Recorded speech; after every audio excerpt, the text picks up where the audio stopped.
I have to say it's pretty awesome being back in the South Island. This is where I'm from.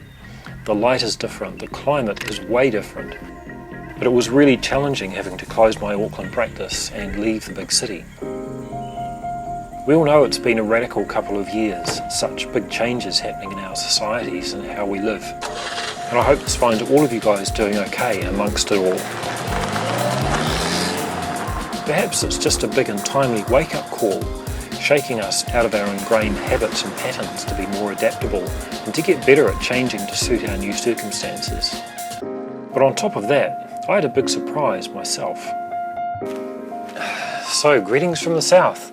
Now there's something really important I want to tell you guys. Now, I never would have thought, but a couple of months ago I had major heart surgery after a slow decline in my health and stamina and fitness over a few months. Not something I ever expected to happen.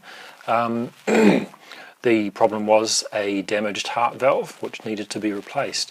Now the interesting thing is that I was not the only person in hospital, in Dunedin Hospital, with the same problem. It's not uncommon, and just long story short, a couple of years ago I was working overseas and got knocked off my mountain bike, cracked some teeth, later had them extracted, and during that process an infection travelled from my teeth to a heart valve and severely damaged it. Now, my surgeon told me that if I'd arrived in hospital maybe a day later, I wouldn't be here on the earth anymore, so quite critical. If anyone ever notices an unusual decline in stamina and strength,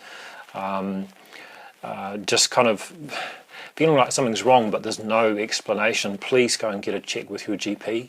An echocardiogram and ultrasound can detect quickly what's going wrong. So just something to contemplate in the overall scheme of things. You know, it's not going to happen to everyone, but it might happen to someone you know, and the sooner it can be attended to, the better. So that's where I've been in the last couple of months, dealing with that. Now the interesting thing is that the rehab program prescribed by the health system in New Zealand was actually extremely minimal, and physiotherapy basically worked from the hips down, so that I could sit, stand, walk and climb stairs and leave the hospital. There was virtually nothing for the upper body where the surgery actually took place, which I found quite alarming, and promptly set to put together a program to help people to actually recover and to rehab properly in their upper body area too.